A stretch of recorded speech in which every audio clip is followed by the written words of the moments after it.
My father, 63, left my mom, 62, when I, 37, was 10 years old. He was having a baby with his girlfriend, now wife, 50. My mom was a stay-at-home mom and didn't finish college. She had gotten pregnant with my older brother, 42. My father was a jerk and made the divorce as crappy as possible for my mom. We ended up moving in with my paternal grandparents. He was their only child and they were disappointed in him. They helped my mom go back to school. Once she finished school, she wanted to pay them back, but they wouldn't let her. They also basically disowned my father. He was invited over for Thanksgiving and Christmas, but that was about it. They did love their other grandchildren, though. They always provided gifts and contributed to their education. My grandmother passed away a few years ago from breast cancer, and my grandfather passed away last year, and he left everything to my brother and I. It wasn't a huge estate, and it's not life-changing money, but my brother and I are well established in our careers. They left my father $500. The lawyer explained that it was a way of avoiding him being able to challenge the will. They also left each of my half-siblings $10,000. My brother and I each got over $100,000. My grandfather said that since my brother and I had grown up without a father, by his choice, but his other children had, then he felt this was fair. He also left my mom his house and some money. She had been taking care of them for a long time, and they never stopped thinking of her as a daughter. My father approached my brother and I recently, saying that his other kids are struggling with finance, and that we should split everything with them since we really don't need the money. He also tried to get my mom to renounce her inheritance. She laughed in his face and asked for all the child support he owed. I get that it's not my half-siblings' fault, but they had a dad to take care of them growing up and we didn't. So neither my brother or I agreed to share. Now my father, his wife, and all my half-siblings are calling us a-holes for being so greedy and not helping them through the hard time they are going through. Am I the a-hole? Edit. Yes, $100,000 is a lot of money. When I said it wasn't life-changing, I meant that I would still have to work for a living.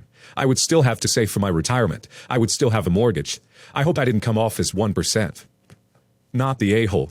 You know that your sperm donor isn't going to leave you or your brother anything when he dies. Your grandmother and grandfather loved you and wanted to help you guys, and I'm glad your mom had their support. They sound like wonderful people. Think about it this way, OP. Your father wasn't only physically present for his younger children, he was financially present too. Every dollar that should have gone to child support for your brother and you was kept by him to raise his other kids. And that way, you've already given your half-siblings tens of thousands of dollars that were rightfully yours. Your grandparents were righting a historic wrong with their own money, even though the wrong was not theirs. It was both fair and thoughtful of them. Not the a-hole. You don't owe your half-siblings anything. This is your grandparents trying to do right by you after failing to raise a son that would. I'm happily married. My husband and I have known each other since high school and have been together for about 12 years. I currently out-earn my husband as we are in the UK and he's a doctor. While he could try and go into private practice in the future, he wants to stay near the ground and help those who need it in the NHS, rather than cash out, which is 100% understandable and one of the reasons I love him. Because I out-earned my husband, and he had a decent bit of student loans. He was sadly classed as an international student, so UK med school did cost him quite a bit. I helped him pay off his loans. I think that it's a pretty simple thing to do, that if one of us doesn't have financial freedom, then neither of us do, and, well, if I wouldn't even do that for him, what's marriage even about? Just saying I love you and then living like your roommates? My coworkers and I are pretty close, mainly because I know about half of them from university, and most of us are of similar age. I told them about me paying off my husband's student loans. So I was telling my coworkers this at lunch. The main young friend group is sitting at one table in the mess area, and at the time, one of the other ladies is sitting alone at a table near us. I'll try to be unbiased towards this lady, but the gist is, most of us dislike her. She's very problematic and old-fashioned, rarely doing things according to the current accepted methods, often forcing us to do stuff we're not meant to do, simply to go along with her doing her own thing. She's nosy, giving advice where we simply don't want it. Basically, I'm saying all of the things that I mentioned in the third paragraph about how helping my husband pay off his loans is part of what marriage is about, pulling resources from the greater benefit of the couple, so on. I went a bit more in depth about why I helped him, but the gist of it was why would I get married if I didn't do that? Now, the older lady ends up overhearing this conversation and butts in, asking me why I did that, and how it's my money and my husband got himself into debt. She then basically started attacking my husband, basically calling him a leech. She also acted very concerned for me, and said this: "Don't you know it's common for doctors to marry girls, use them to pay off their debts, and then dump them and move up in the world? Aren't you worried that's what he's doing to you?" I just laughed, and said if I didn't trust my husband enough that he loved me for me, then by marrying him, I'd be the most stupid girl on the planet. She started crying and stormed out. I was then called into my boss's office and told to apologize to her. Apparently, I had humiliated her and validated her current marriage and basically called her stupid for her first marriage because her current marriage was completely split finances and her first marriage was with the doctor that left her after her loans were paid. Am I the a-hole? Not the a-hole. Refuse to apologize. She invalidated your marriage. You just replied about your marriage. Tell the boss you will not apologize, but he can feel free to send both of you to HR because there's a lot of witnesses. Not the a-hole. Not even close. In fact, I'm laughing with you. She invited herself into the conversation, and you didn't say anything at all about her marriages. She internalized your outlook on marriage and hurt her own feelings after you rejected her unsolicited attempts to project her baggage onto you. She quite literally ducked around and found out. Not the a-hole. She did not say that her ex-husband, the doctor, left her after she paid his debts. How are you to know that? This is really an outdated attitude that we have to mind read people. You did not insult her. She chose to be insulted because your comment clearly indicated you would be the stupidest girl. I hope you did not apologize, and if you did, you might want to have another meeting with your boss and the stuck-in-her-ways woman, and make it clear you were speaking about yourself, and anyone who claimed you were insulting them needs to take ownership of their feelings, and stop expecting others to read their minds or learn things about coworkers by being nosy. You were speaking about yourself, and if she feels comfortable with divided finances in her personal life, that's her decision, not yours.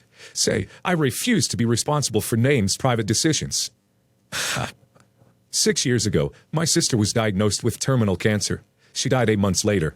The 8 months before her death, she begged Dad to do some stuff without his wife and stepdaughter and give her some memories of us together with our mom and him. He agreed. His stepdaughter was 6 at the time and knew us most of her life, so I know she was confused when she no longer saw my sister at all, and then she was told she died. Not to mention why the man she called Dad was gone so much. My dad wanted my sister to let his wife and stepdaughter be at her bedside with the rest of the family, but she said they weren't her family and refused. She died with me, Mom, Dad, and our grandparents at her side. Right after my sister died, my dad and I had a huge falling out. He wanted me to move in with him, and he wanted me to shower his stepdaughter with the same love I showered my sister with. He told me I needed to be her big brother for real now, because it was going to be a lot harder for her. I told him I would never feel the same for her as I did my sister, and I did not want to pretend I cared about her at that time. He told me I owed them all. He includes his wife in that, because I was the last sibling left and needed to make up for my sister shutting stepsister out at the end of her life. Dad and I did not talk after our argument until he reached out 3 months ago.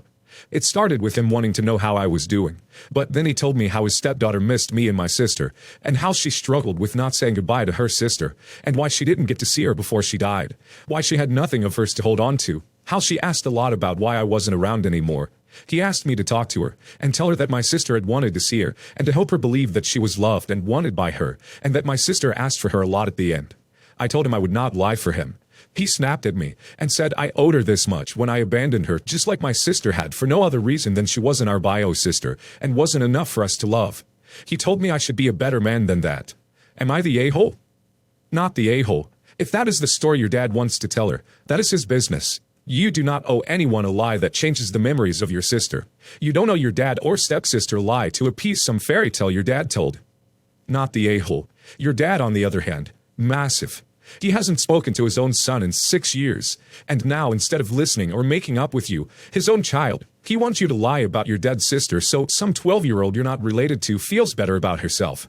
She hasn't seen you since she was 6, kindergarten, and has now lived another 6 years past that. And he claims she talks about you guys? Please. Here's my guess. Because your father wants to make her feel better at times the past 6 years. He has been making up stories telling her how special she is, how important she is, blah blah blah. And now he needs you to back up his lies. It was not and is not your job to make your stepsister feel better because your sister died, and only one of the people closest to her around. It is not your job to deliver self-esteem on demand. You know who needs to be a better man? Your father. Not the a-hole, and I don't think you should lie, but please try to have some empathy for a stepdaughter. She probably doesn't remember a time before you and your sister were in her life, and she loved you and your sister. Neither of you loved her back. That's painful for a kid to have to wrap her head around. Maybe talk to her at some point and acknowledge that all this was hard for her, and make it clear that it's not her fault that you disappeared from her life. Your relationship with your father was just too messy for you to visit after your sister died. Haha. I work for a pretty pretentious company where everyone tries to kiss the boss's butt. We have a huge holiday party every year. It's always a fancy venue, cocktail attire, and great food. When I first started working there, it was something I was excited to take my wife to, but it is now something I dread. My wife gets herself so stressed over it that she's miserable for weeks leading up to it. She agonizes over what to wear, always goes over budget, and spends the whole day on hair and makeup. Then when we get there, she honestly embarrasses me. And again, I feel like crap. Every year she tries so hard to befriend my boss's wife, who clearly wants nothing to do with her, and literally looks at her husband like, save me. I always feel my boss is laughing at me. Then she spends the next couple days making fun of my boss's wife and calling her a bee, which I'm terrified is going to get back to them, because you know how gossip works. It's all very hard for me to watch. I've tried to talk to her about her behavior, but she gets defensive and nothing changes. This year I just couldn't take it. I told her there wasn't going to be a party, just a lunch during the workday for employees only.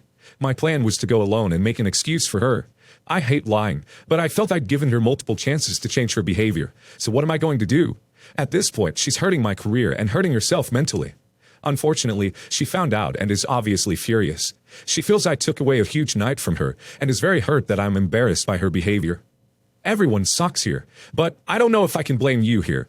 You shouldn't have lied, but also your wife should really act more appropriately and take the hint at this party. You're the a-hole. You lied to her about something very important and got found out. Of course she's hurt and furious with you. As I understand your motivation behind it, you know you shouldn't lie like this. What you should have done was sit down and have an adult conversation about it. Outline how this is potentially damaging to your career. All that about the boss's wife. Basically what you said to us, you should have said to her. I'll give a soft you're the a-hole. Don't lie to your spouse, unless it's hiding a present from them. I get the company party being awful. I too dread them. But don't dump her at home and take yourself. Come on. Apologize for being an a-hole, and next year just take her out somewhere nice, and both of y'all skip the party. I, 55 male, have 2 adult children, 32 female, 34 male, from my first marriage. I've been divorced now 3 times, but I don't believe that means I should be alone forever, and I finally found happiness with a wonderful woman. My son didn't really want to meet her at first, but after a few months he did. My daughter hasn't met her yet. Anyway, at 6 months together, I brought her to the recital of my son's kids and I posted pictures of me, girlfriend, grandkids all together on Facebook. My son has never said he has a problem with me posting pictures with his kids, and he didn't say anything about this after I did it. My daughter called me and said I shouldn't be posting that and it's tacky. I said, why? This is my girlfriend and she was there, and they're great pictures. She says that the grandkids just had a different wife from me, that they thought was the grandma but wasn't really the grandma last year, and that I shouldn't be introducing someone to them at 6 months, and absolutely no pictures. Then she says I can't meet her new baby, she's pregnant, because I make everything about having a girlfriend front and center. I asked if I married my girlfriend if it would be appropriate then, and she said no, because marriage doesn't mean anything if it's a 4th marriage. Basically, it's like my daughter is saying I need to be alone forever from now on, or I can't be in the family anymore. Also, shouldn't my daughter stay out of the picture thing? I mean, they aren't her kids. Am I the a-hole? There's a big difference in I should be alone forever, and my now adult children have watched me go through 3 failed marriages and are not interested in forming a relationship with my newest girlfriend, nor do they want their children to form a relationship with her, only to be disappointed when it doesn't work out. It's totally fine for you to find happiness and a partner. That doesn't mean that your children or grandchildren have to be interested in being a part of that relationship. You're the a-hole. Sounds like she never said you need to be alone forever, and you're purposely missing your point. Young children do not understand the concept of you trying out new girlfriends, and 3 women to a 6-year-old is confusing, and you shouldn't be bringing all these strangers around. You can have your girlfriends, but actually get serious with them for once before you start doing this crap. You're the a-hole. You're the a-hole. If you keep meeting, hooking up, and marrying new women, it probably caused your children a lot of stress and embarrassment, and they don't want the same for their children. You could keep your relationships private as you obviously aren't really good at commitment, so there's no need to be introducing every partner to your family. My sister, 40 female, has 2 kids, 16 female, 14 female. I, 36 female, have 2 kids, 6 female, 5 male. This year, my sister asked if we could not exchange gifts, because she was saving up to take her kids on an extravagant vacation this spring, Europe, and wants to put the money that she'd use on gifts towards the trip. I say sure, no problem. Fast forward to last week. She sends me a list of some of the things her daughters would like for Christmas. I respond and say thanks, but I'm not getting them anything as you said you wanted to skip gifts this year. She tells me that she thought I'd still be getting the girls gifts. So I say okay, no problem. Here's what my kids would like. She corrects herself and says she would not be buying me or my kids gifts, as she's trying to save money for her trip as we had previously discussed. But she still thinks I should buy her daughters gifts. I was appalled. It's not like she can't afford to buy my kids gifts. If that were the case, I'd absolutely still buy her kids gifts. She is choosing not to buy them gifts to spend the extra money on her own kids. No problem. But why should I still spend extra money on her kids then, so they can get a nice vacation and extra gifts? I thought about getting them a small gift card or something anyways, but declined against it, as I didn't want my sister to feel bad for not getting my kids anything. I'm not wealthy. I could afford to get them something anyways, but I also have plenty of bills I could use the money for. I told my sister if she wants me to get her kids gifts, I expect her to get my kids something, even something small in return.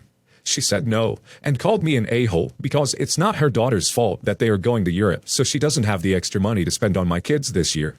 I caved and got them gift cards, because it's not their fault my sister's being a jerk, and told my sister, but then she was mad that I spent less than usual on them. Am I the a-hole? Not the a-hole. You know what? I would buy your nieces the most obnoxious Christmas gifts, like a karaoke mic or a boombox, something they would love that would just make your sister's life absolutely miserable. Of course not the a-hole. Why is your sister so entitled? If it's not her kid's fault that she isn't getting your kids gifts this year, why does she think your kid should be punished? That makes no sense. That's literally what she is doing, punishing your kid so she can save money for her trip. Of course, she technically isn't under an obligation to give gifts to your kids, except for when she expects you to give gifts to her kids. This is the social contract that she is supposed to follow, and she is rude and mean to act like social norms and expectations don't apply to her special children, just because. Not the a-hole. Just let your sister know that the money you're saving by not paying for your niece's holiday gifts are going towards your own children's future trip to Europe.